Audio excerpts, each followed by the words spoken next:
America के प्रेमियों, अपने ही स्थान से मालिक के नाम को बोलो। जय गुरुदेव।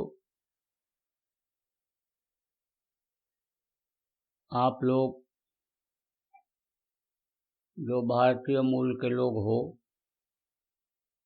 अमेरिका में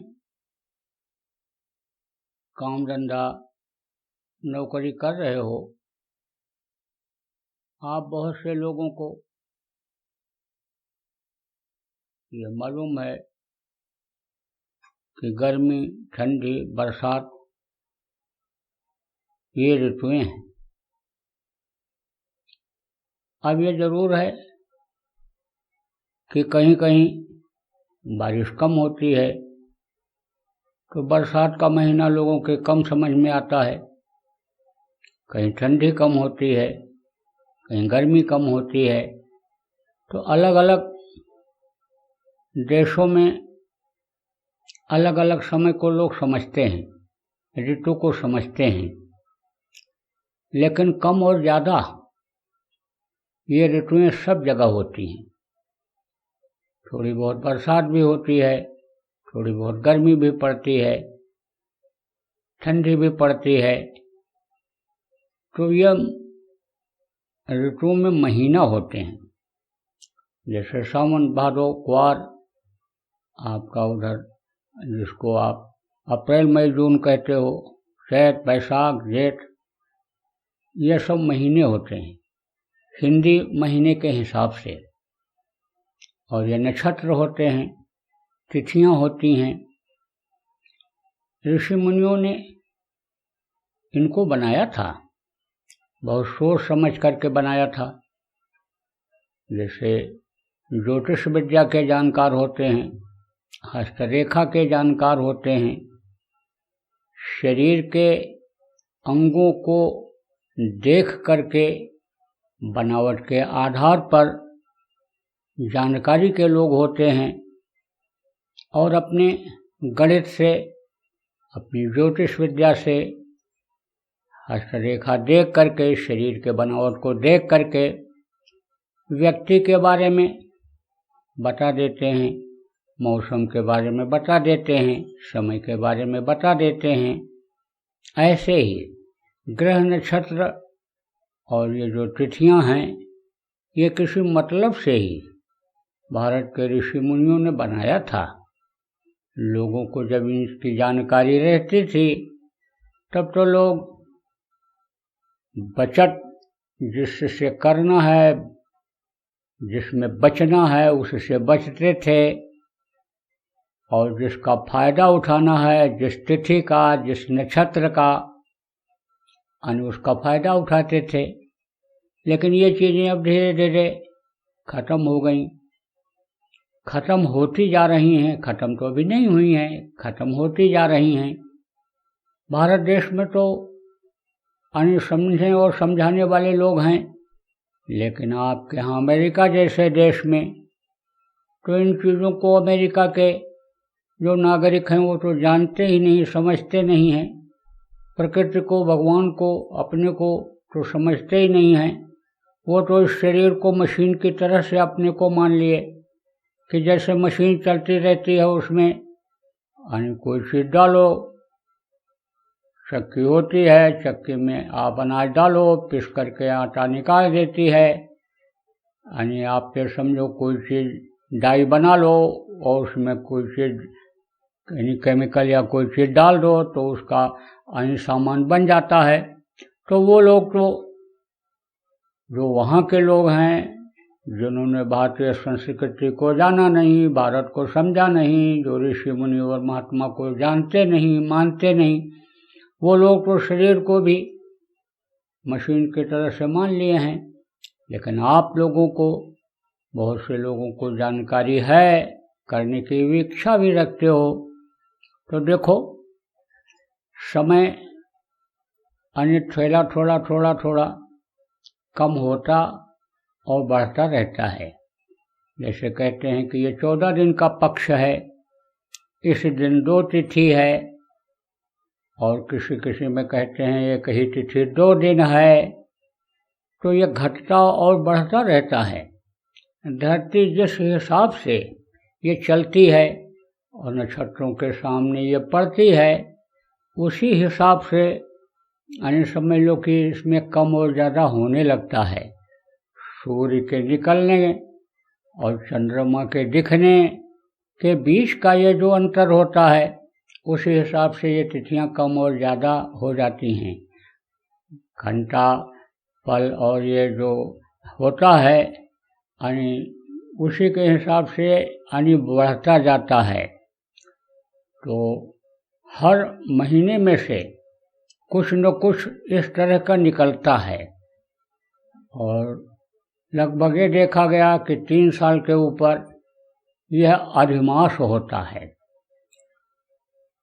अलग अलग महीना है, चैत बैसाख जेठ आषाढ़ सावन भादो क्वार कार्तिक अगहन पूष माघ, यह सब महीना हैं। तो एक ये समय ऐसा आता है कि जो किसी भी अन्य महीने में नहीं गिना जाता है, इसकी गिनती नहीं होती है, तो इसको अधिमास कहते हैं या मलमास कहते हैं। कुछ लोग इसको पुरुषोत्तम काल कहते हैं, पुरुषोत्तम समय कहते हैं। पुरुषोत्तम किसका नाम है? विष्णु का नाम है। हर महीने के अलग अलग देवता बताए गए कि इस महीने के देवता ये हैं, इस महीने के ये हैं। और जो कोई महीना नहीं है तो कहते हैं ये पालन करता, ये जो विष्णु हैं ये उनका महीना है। तो उनके नाम से बहुत से लोग इसको जानने लग गए। अब इस अधिमास में क्या होता है? अधिमास में लोग बहुत सा अच्छा काम करते हैं और कुछ काम ऐसे होते हैं कि जो नहीं भी करते हैं।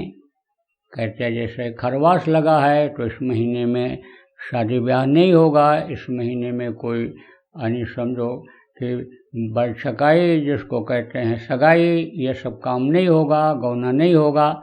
इसी तरह से कुछ काम ऐसे हैं कि जो इस महीने में नहीं होते हैं। तो कहते हैं कि होता क्या काम है, करना क्या चाहिए? इसमें पूजा पाठ करना चाहिए। अपने अपने तरीके से सब लोग पूजा पाठ करते हैं। जहाँ जैसा मान्यता लोगों ने इस महीने को दे रखा है, वहाँ उसी तरह से पूजा पाठ लोग करते हैं। अब आप ये समझो, कहीं तो शिवलिंग बनाते हैं मिट्टी का, उनकी पूजा करते हैं, तो कहीं मूर्तियों की पूजा करते हैं, तो कहीं नामधनी करते हैं, तो कहीं यज्ञ करते हैं, कहीं हवन करते हैं। कोई व्रत रहता है, कोई कुछ करता है, तरह तरह से करते हैं। अब ये चीज़ें क्यों बनाई गई थी? यानी कर्मों को काटने के लिए, सफाई करने के लिए। जैसे यह निश्चित कर दिया था महात्माओं ने, संतों ने कि भाई 15वें दिन महीने में एक बार गंगा जमुना कृष्णा कावेरी नदियाँ या जो भी नदी हो उनके पास में उसमें जरूर नहाओ। बहुत सी जगहें ऐसी रही हैं पहले से ही कि जहाँ पानी की कमी रही है, वहाँ अब भी देखो बहुत से लोग पानी की कमी जहाँ रहती है वहाँ 2-2 3-3 दिन 4 दिन स्नान नहीं करते हैं। लेकिन जब कंपलसरी कर दिया जाता है, यानी जब यह निश्चित कर दिया जाता है कि आज के दिन नहाना ही नहाना है, तो नहाते हैं लोग। आप देखो कि शुक्रवार को जो इस्लाम धर्म के मानने वाले लोग हैं, निश्चित रूप से एक जगह इकट्ठा होकर के दरगाह में, मस्जिदों में नमाज अदा करते हैं। तो कहते हैं कि आज के दिन नहाना जरूरी है, नहा धो करके कपड़ा बदल करके और तब जाएंगे इबादत करने के लिए। तो उस दिन तो नहाना ही नहाना होता है। अब आप समझो, कपड़े को धो और उसको निचोड़ो तो क्या निकलता है? मैल निकलती है, गंदगी निकलती है।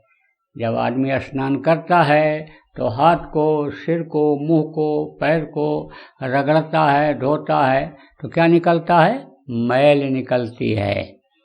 अब वो मैल आप देखो बाथरूम में स्नान करते समय बह करके जाती है, दिखाई भी पड़ती है।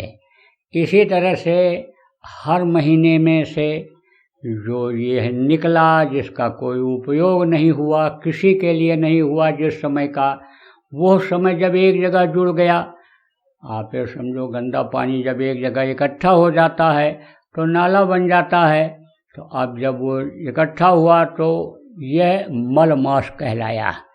अब इस मल मास में यानी मल मास के समय में अपने कर्मों को धोने के लिए, मल को धोने के लिए, यह सब ऋषि मुनियों ने, महात्माओं ने, विद्वानों ने काम बता दिया कि पूजा पाठ करो, भजन करो, पूजा पाठ करो, ऐसा यज्ञ करो, जब करो तब करो।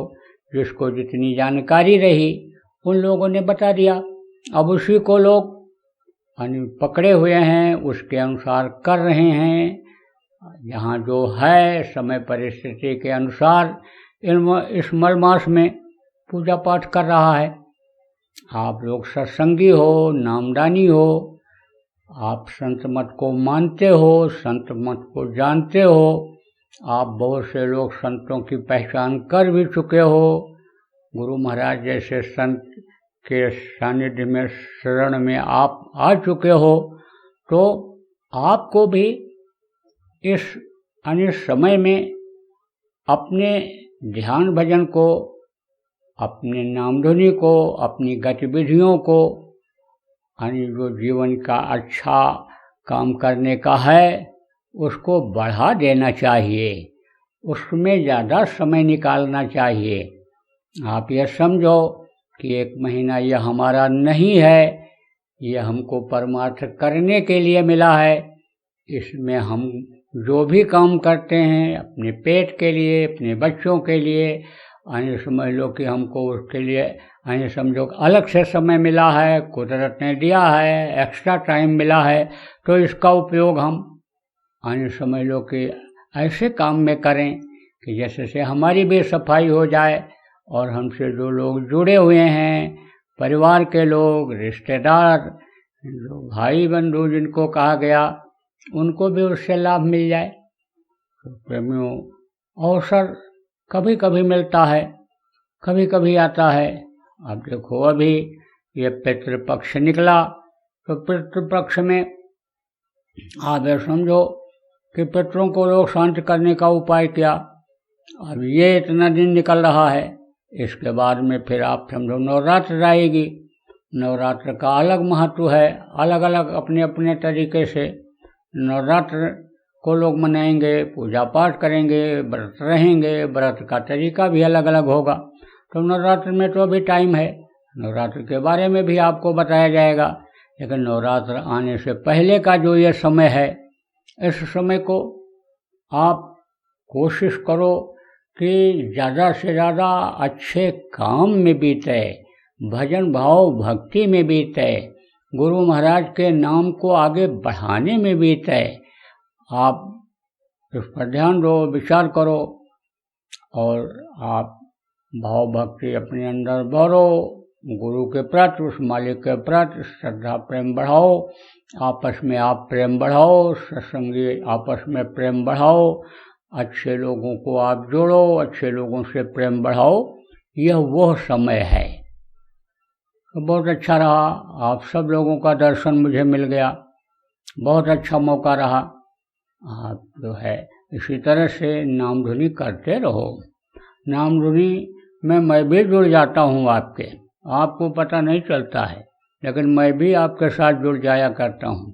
तो उसमें कोताही नहीं होनी चाहिए, आपको रोज जुड़ना चाहिए। कोशिश करो कि इतना देर समय नामधुनी बोलने में निकालो, ध्यान भजन के लिए भी समय निकालो।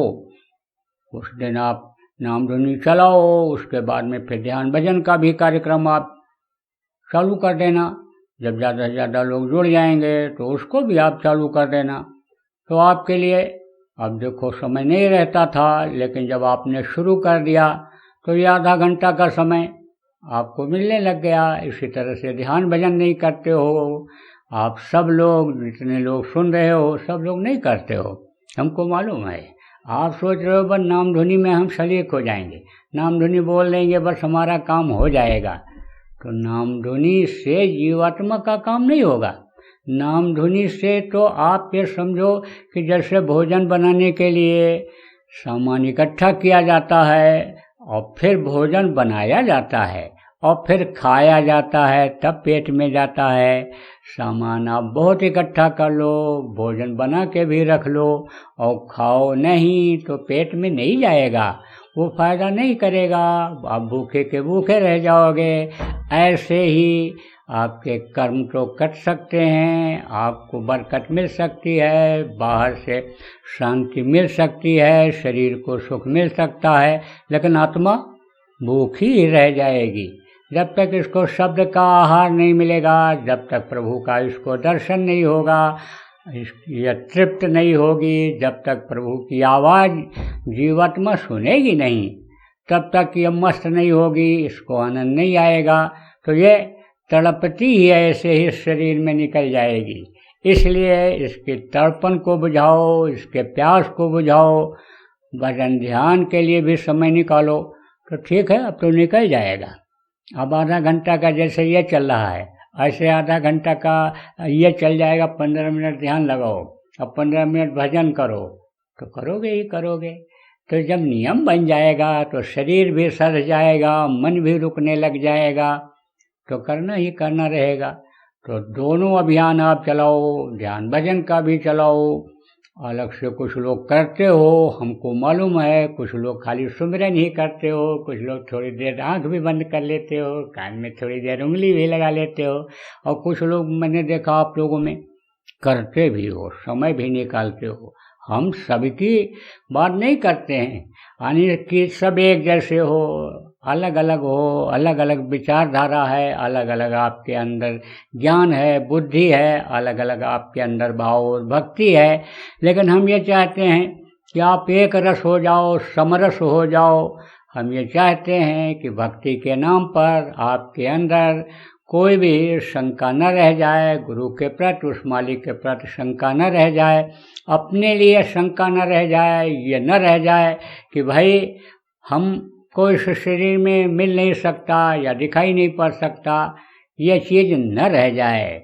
ये न रह जाए कि मालिक निराकार है, साकार नहीं है। हम ये चाहते हैं कि आपको पक्का विश्वास हो जाए कि वो साकार है, उससे मिला जा सकता है, उसको देखा जा सकता है, उससे दो बात की जा सकती है।